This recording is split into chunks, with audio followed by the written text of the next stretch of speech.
Well, the reality of this Democrat media complex means that Donald Trump must campaign well. There is no choice now. Donald Trump is running from behind. That is the reality of the situation, and failing to look the reality in the face means that Donald Trump would lose. Okay, right now, the Real Clear Politics polling average, for the first time in a long time, has Kamala Harris up outright over Donald Trump. The last several polls in that average show Harris up. In fact, of the last 3, 6, 9 polls, she is ahead in 7 of them. The only 2 that have Trump up are CNBC from last week and Rasmussen Reports, which typically has Trump up.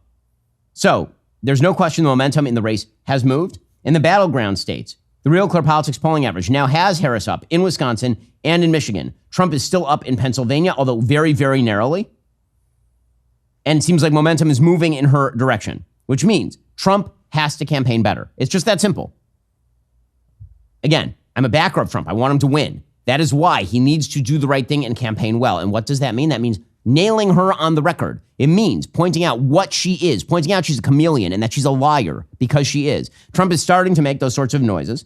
He is starting to move in the right direction. Over the weekend, he did a rally. He says, listen, Joe Biden's mental incompetence has now given away to Kamala Harris's absolute emptiness. For nearly 4 years, Joe Biden's mental incompetence has given Harris a free rein to impose her ultra-liberal agenda on America and others with her and destroy our country. You're destroying our country.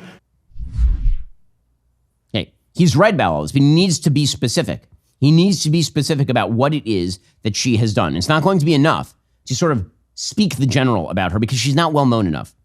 That's part of the problem in this campaign. In 2016, everybody knew Hillary. Hillary had been in the public eye in the United States for 24 years by the time we hit 2016. She had first appeared on the public scene as Bill Clinton's harridan wife in 1992. That was the public perception of her in 1992. That's not me. That was what everyone perceived her as going back 24 years. So when he ran against her and he called her crooked and unlikable, everybody was like, well, I mean. And then when Joe Biden ran in 2020, Trump rightly labeled him sleepy. But the problem was that wasn't enough to overcome the chaos of that year and all of the changed voting rules and all the rest of it. This year, Donald Trump was able to properly label Joe Biden sleepy. And everyone was like, well, yeah, I mean, the guy is senile. And it worked. But no one knows anything about Kamala, which means you have to define your opponent. It's like the first rule in politics. And Trump is usually very good at this. The problem for Trump is that he's used to speaking at 30,000 feet. And when you first define somebody, you have to be pretty specific in how you define them. People need examples. They need something to be able to grasp onto. So again, everything he's saying here is correct. I'm just not sure it's specific enough. So here he was saying she's not going to hold a press conference because she's stupid.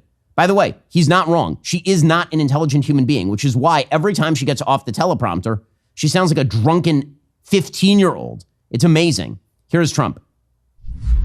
Since becoming a presidential candidate, she has refused to do a single interview. You know why? Because she's dumb. He is right about that. That is true. Now, is that going to win him votes? Probably not. Things can be true and not win you votes at the same exact time. Well, the media are telling us that we don't need any answers from Kamala Harris or Tim Walz because there's just so much joy. And that is a lie. But here's something that's not a lie. There's only one cell phone company that gives you free premium access to the media you actually care about. That is Pure Talk. This might be the best offer Pure Talk has ever come out with. Listen to this. When you switch your cell phone service to Pure Talk on a qualifying plan, you get a free 1-year insider subscription to Daily Wire Plus. That is correct. Take advantage of unlimited talk, unlimited text, and 15 gigs of data, plus mobile hotspot on America's most dependable 5G network for just $35 a month. And you'll get 1 year free of Daily Wire Plus. The Daily Wire Plus Insider Plan gets you access to our entire library of movies, series, and documentaries, including Lady Ballers, What is a Woman, Mr. Bertram, Run, Hide, Fight, and much more. Plus, you get all our daily shows uncensored and ad-free. The only way you can get this special offer is by going to puretalk.com/Shapiro. I've been telling you to stop overpaying for your cell phone plan for a very long time. I've been using Pure Talk myself for a very long time. Well, if you haven't made the switch over to Pure Talk yet, now would be the moment. Go to puretalk.com/Shapiro today. Switch to a qualifying plan. Get 1 year free of Daily Wire Plus Insider. It's an amazing deal from a great cell phone provider. So you get great cell phone reception, great deal, plus 1 year free of Daily Wire Plus Insider. What are you missing out on? Go to puretalk.com/Shapiro today to get started. The other thing that you can't do is distract yourself with ego plays and stupidity. So over the weekend, the Trump campaign accused Kamala Harris of faking crowd size. Now, Trump has a peculiar obsession with crowd size. Probably it goes back to his TV days when he rated success by ratings.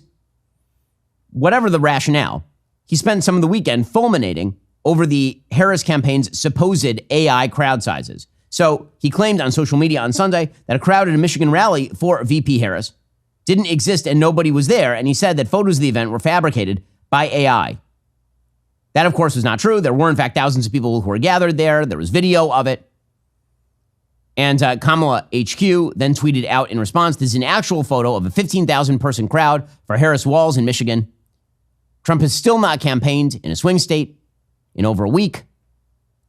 Low energy, right? So their idea here is that now he's low energy. So that's them trolling him.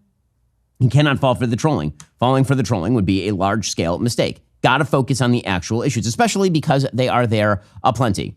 So Tim Walz turns out to have been a disastrous VP pick for the Democrats. Now, you're not going to be able to win by just running against Tim Walz. Tim Walz can underscore the fact that two things. This campaign is chameleonic because Tim Walz presents himself as a sort of Midwestern moderate when in reality he's basically Bernie Sanders Midwest. And two, he presents himself as a hard-charging coach/military man who is now pretty clearly engaged in a level of stolen valor. And so once again, it's sort of this chameleonic personality that both he and Kamala Harris exhibit. And that's being exposed in real time. So here was Governor Laura Kelly of Kansas suggesting he's just a Midwestern dad, just a Midwestern dad. That is not how Americans are likely to perceive Tim Walz when this is all over. There seems to be a bet that he can speak to the heartland, that he can speak to rural America. Do you think that's overstated? No, not at all. Tim Walz is the epitome of the Midwestern dad. You could put him at any state fair on any main street and certainly in a Friday night football game in rural Kansas, and he would fit right in. Sure. He's just a Midwestern dad. That's it. He's just a Midwestern dad who lies about his service for like years and years and years and years. So Walz is still, it's amazing. Walz has not answered any questions. Forget about Kamala. He hasn't done any pressers. He hasn't answered a single question about this entire controversy swirling over whether he lied about where he was deployed or when he retired or what his final rank was when he did retire. He's still campaigning on his military service. So he says Trump knows nothing about service. Trump sees the world very differently than all of us here. Each of you talk about service. Donald Trump knows nothing about service.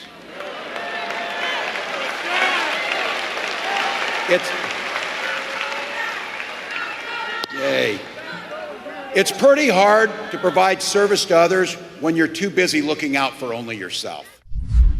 Okay, so there he is on service. Okay, here is a letter from his battalion commander and direct supervisor, Colonel John Kolb. Quote, feeling I need to say this. I do not regret that Tim Walz retired early from the Minnesota Army National Guard, did not complete the Sergeant's Major Academy, broke his enlistment contract, or did not successfully complete any assignment as a Sergeant Major. Unwittingly, he got out of the way for better leadership. Thomas Behrens was the right leader at the right time. He sacrificed to answer the call, leaving his family, business, and farming partner brother to train, lead, and care for soldiers. He earned the privilege of being called Command Sergeant Major. Like a great leader, he ran toward and not away from the guns. I have no opinion of Mr. Walz's decision to leave service at the time he did. It was his right to retire early. I also have no criticism of his service as an E7 and E8 in the MNA RNG. By all accounts and on the record, he was a competent Chief of Firing Battery, Gunnery Sergeant, and First Sergeant. I cannot say the same of his service sitting frocked in the CSM chair. He did not earn the rank or successfully complete any assignment as an E9. It is an affront to the non-commissioned officer corps that he continues to glom onto the title. I can sit in the cockpit of an airplane. It does not make me a pilot. Similarly, when the demands of service and leadership at the highest level got real, he chose another path. Woo! So, there is that. There is that. So apparently he became the commander of the unit after Walz retired, apparently. So that is not exactly a good look for Tim Walz. Are you tired of the lies and the twists of the mainstream media talking points? Yeah, me too. Join me in my newest series, Fact, where I dismantle and bring truth to this tiring mainstream agenda.